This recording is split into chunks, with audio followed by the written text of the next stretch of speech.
La Jornada Zacatecas TV, un espacio de libertad.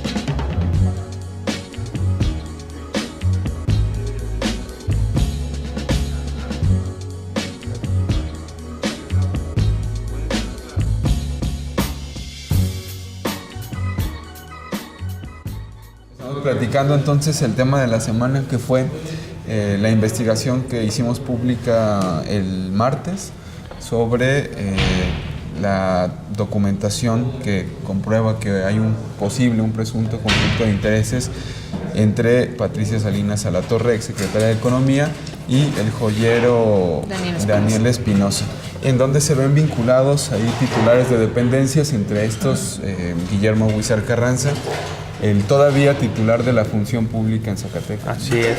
Entonces, eso sería lo grave, ¿no? O sea, agarra, que fue quien la armó bien también. Sí, es un trabajo que costó trabajo, pero que salieron cosas interesantes.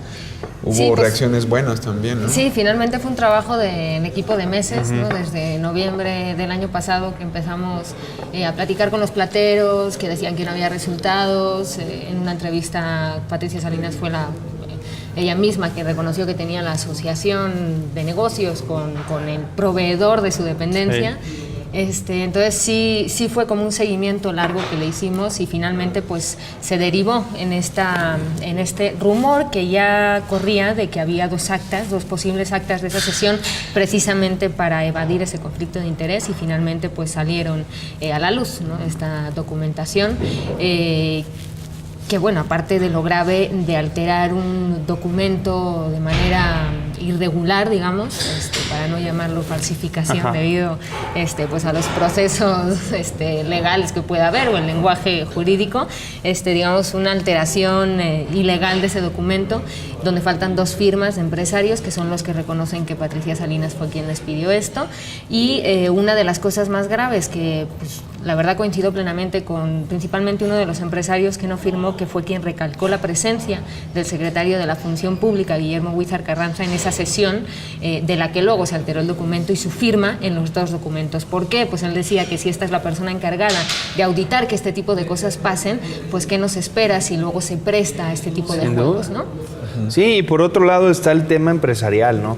Que va desde los líderes de Coparmex, de la Cámara de la Construcción, de las maquiladoras.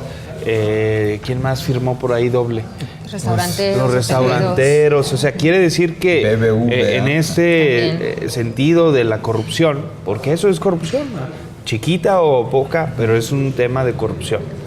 Está involucrado todas las partes de la sociedad, ahí se ve claramente, pero también a mí lo que me da esperanza es que hay un sector empresarial que es honesto, ¿no? Que no todas las manzanas de la canasta están podridas, cuando menos en la iniciativa privada, por lo que se negaron y quisieron acceder a hablar, porque los otros empresarios, para respetar su honor, pero no hay que respetar su cobardía, es de que sí aceptaban, pero no querían dar la cara.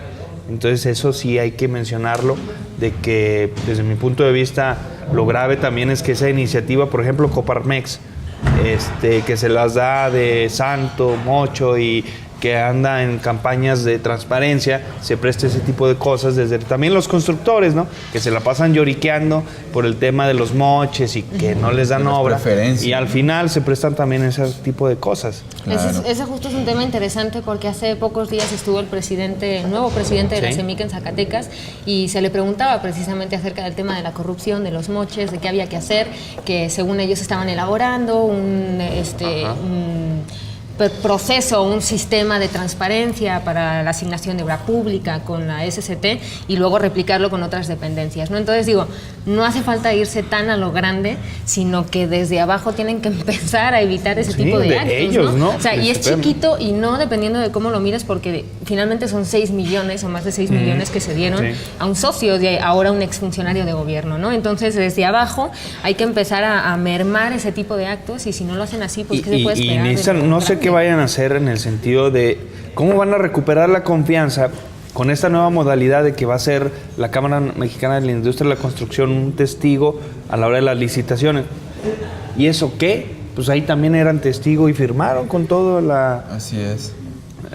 calma del mundo, pues se prestaron a esa cosa, ¿verdad? Algunos dirán que no se dieron cuenta, que es un procedimiento normal, ¿verdad? Bueno, pero si así están los representantes empresariales, digo, se entiende de lo público, eso ya es, pero los empresarios son los que deben de empezar a cambiar las cosas, ¿no? Es que están justo dentro de lo que llaman esto el capitalismo de cuates, ¿no?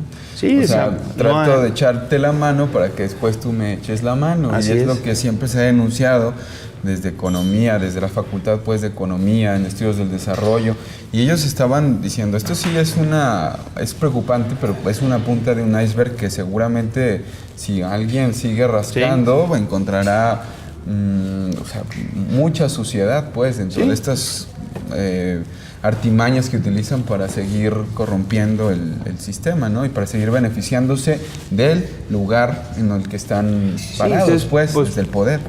Pues sería, yo para cerrar el tema, y es destacar que no todas las manzanas están podridas, ¿no? Que hay empresarios honestos, valientes, que dan la cara y que dicen la verdad, y que a esos ojalá vayan convenciendo a los nuevos dirigentes empresariales, a los nuevos funcionarios, de que no, siempre hay formas, la suciedad siempre sale. Entonces es mejor hacer bien las cosas, que vuelva la confianza en estos fideicomisos, en la asignación de obra, en la asignación de contratos.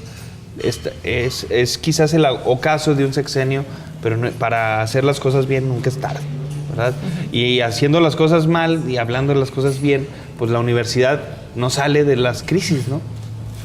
Sí, no sale por ciertos personajes, por los grupos que ya están peleándose la rectoría, que se viene el relevo, el cambio el próximo año, y se empieza a notar ahora sí ya una estira y afloja de los diferentes grupos, de las fuerzas de poder, y creo que también es bueno porque estas crisis que se viven, ya sea a nivel social, económico, en este caso universitario, que también tiene que ver con el poder, pues debe generar también cierta pues estabilidad hasta cierto punto después de esta crisis, un reacomodo de estas fuerzas.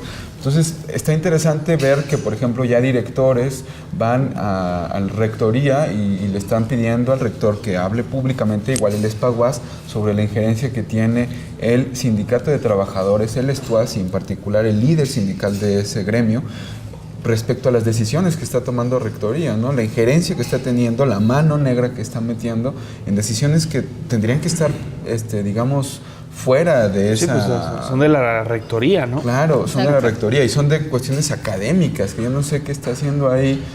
Pues ahí un sigue sindicato siendo de trabajadores, pues, ¿no? Exacto, y aparte de esa mano que puede haber detrás, pues la tibieza o la ausencia siempre significativa del rector, que lleva pues meses desaparecido, ¿no? Prácticamente. Son contadas las ocasiones en las que no se le ve, y en las ocasiones en las que se le ve, como esta semana, fue llamativo también la excusa que puso para no hablar con los profesores que fueron a buscarlo a rectoría, que dijo que tenía una reunión en finanzas, cuando era de todos conocido que finanzas estaba tomado por campesinos. Bueno, a lo mejor por él no era conocido. O sea, se le fue, pues se le fue la excusa, ¿no? Pero sí le recordaron que si iba a finanzas iba a estar cerrado. A lo mejor se solidarizaba con los campesinos. Claro, iba a hablar con ellos. No, o sea, finalmente son esas excusas, y aparte de esta última, ¿no? Que fue como el sumum de todas, pero esa ausencia del rector y la falta de acción, ¿no? O de propuesta por su parte, ¿no? Yo me iría también por otro lado, en el sentido de que yo me doy con los universitarios, ya no sé qué necesiten para reaccionar.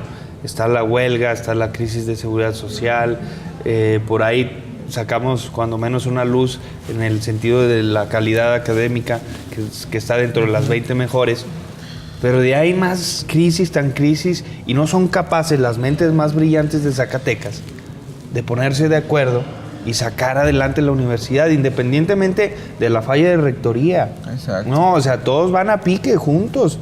Ahí, aunque sean brillantes, el doctor, quien sea, pues también va dentro del barco de la universidad, y los trabajadores y académicos, ¿no? Yo creo que ya deberían de ser tiempo de que sobrepasen a esas autoridades que, para bien o para mal, pues están en el sindicato de académicos, en el sindicato de trabajadores y en la misma rectoría, pero necesitan ya sobrellevarlos, ¿no? Hacer un movimiento general, pero creo que no existe las condiciones, cierto, ¿no? Sí. Ya es por demás, ya dices, bueno, pues es con su pan que se lo coman. No hay forma de que reaccionen esos universitarios. Ya les han dicho que hay irregularidades en la venta de prestaciones, ya les han dicho recientemente, Imagen sacó un reportaje con sus asegúnes, pero que refleja también la forma irregular de contratar a personal. Ya les han dicho los altos sueldos, la desigualdad, la precariedad, y no reaccionan, pues ya pues no hay forma, ¿verdad? ¿Qué les hacen falta? Eso es cierto, ya les asesinaron a un profesor, que también sigue sin resolverse el tema de Armando, claro. Pero no entiendo qué ocupen para reaccionar. Sí, eso es cierto. También hay un reflejo entre lo que estamos viendo ahorita en las campañas políticas por las diputaciones federales y ahora ya empieza la campaña para la rectoría. Entonces están como cortoplacistas, pues no están resolviendo estos problemas estructurales. Se mexicanizó la UAS o perredizó, ¿no? Por estas corrientes que se la están comiendo, a pesar de que de su misma subsistencia es como parásitos, ¿no? Que están comiendo y al final el gran cuerpo de la universidad pues va a colapsar junto con ellos.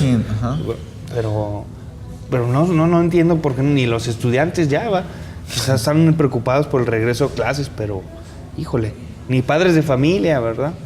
Todos deberían estar involucrados. O sea, todos deberían estar involucrados y sobre todo también la ausencia de posiciones de los partidos políticos en elecciones sobre cómo resolver los problemas de la universidad en el sentido financiero. Pues yo no he escuchado hasta el momento propuestas concretas. Más allá de que sí, lo vamos a ayudar, vamos a gestionar, vamos a hacer. Y también lo grave, no ha habido una exigencia de los universitarios a que se sienten a debatir o a plantear los problemas de la universidad. La postura de cada candidato. Es un alejamiento preocupante.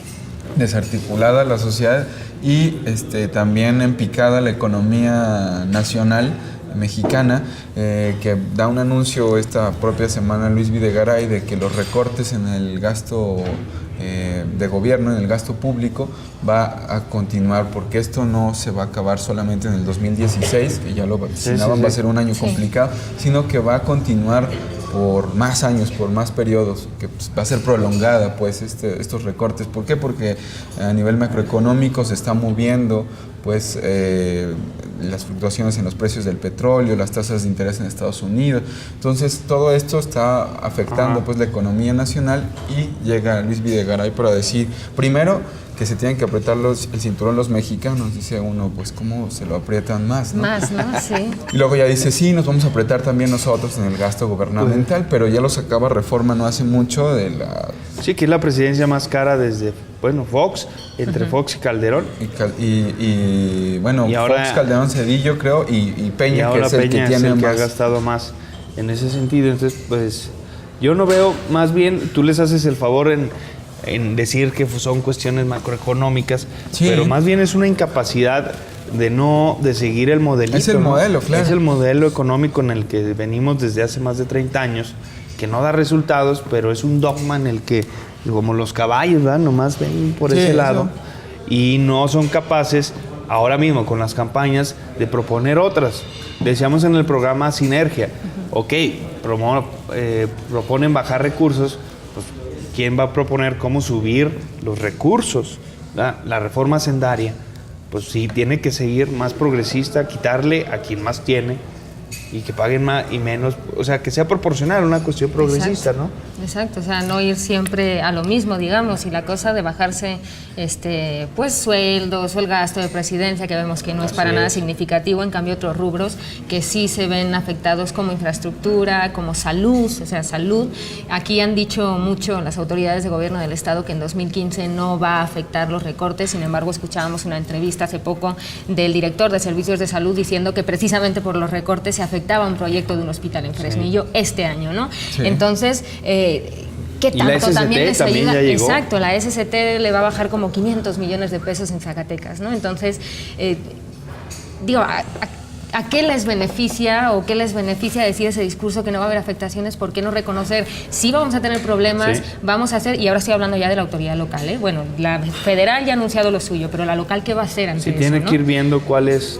Mientras no reconozca que sí va a haber afectaciones, pues ahí tenemos un problema también, ¿no? O sea, dirán, no, hasta 2016 y ya vamos a reestructurar la deuda, como dijo el secretario de Finanzas, vamos a ver si reestructuramos nuevamente la deuda del Estado para afrontar el presupuesto base cero del próximo año que se está elaborando. Que es otra problemática que está ausente en las campañas, sobre cómo le van a... Uno te aseguro que no sabe ni qué diantres es el presupuesto cero, o que ni siquiera los diputados son los encargados de aprobar el presupuesto, y se supone que hacerlo. Exacto. Pero fíjate que aquí el problema es que estamos entrando en una dinámica donde debe de encontrar esas llamadas políticas anticíclicas.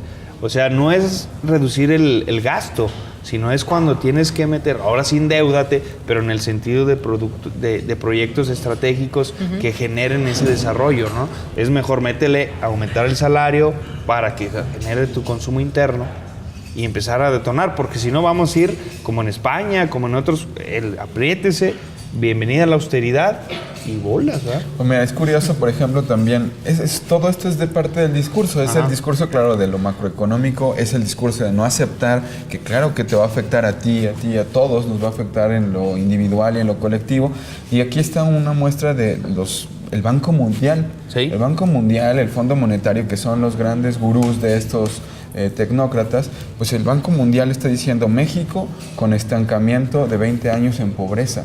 Y dicen, es algo preocupante, es algo que está muy mal. Ahí están sus propias instituciones. Pero es algo pues, como ¿no? te digo, ilógico. O sea, siguen haciendo lo mismo desde hace 30 años, 20 años y esperan resultados distintos. Pues no, compañeros, ya entiendan que no va por ahí.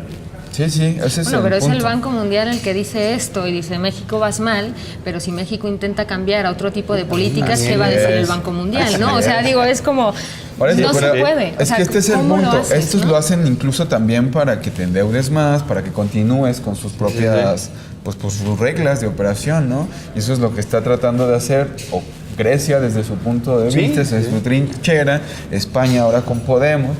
Está complicadísimo, pero sí es cierto que ni aún Syriza ha podido, con todo el empuje que llegó el nuevo gobierno, ha podido negociar ante el poder económico que representan los bancos centrales, los poderes económicos como Alemania o Estados Unidos, que al final ven por su negocio, ¿no?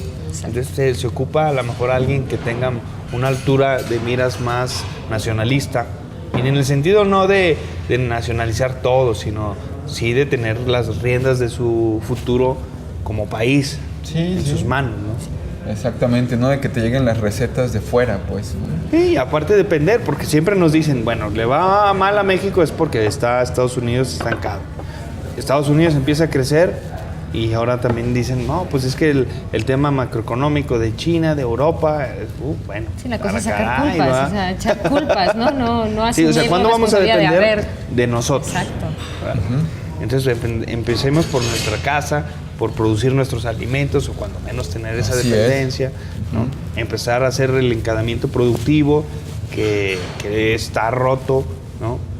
Simplemente, por ejemplo, para hacer el periódico casi todo es importado. Sí, ¿no? El papel, tintas, placas, todo. Eso es lo malo, es que es como lo que decía Volpi, eso es el deseo. Nada más que el deseo a la realidad hay una distancia enorme, ¿no? Entonces, pues bueno, hay que ver. Trabajar en ello. Así es. Dios nos ampare.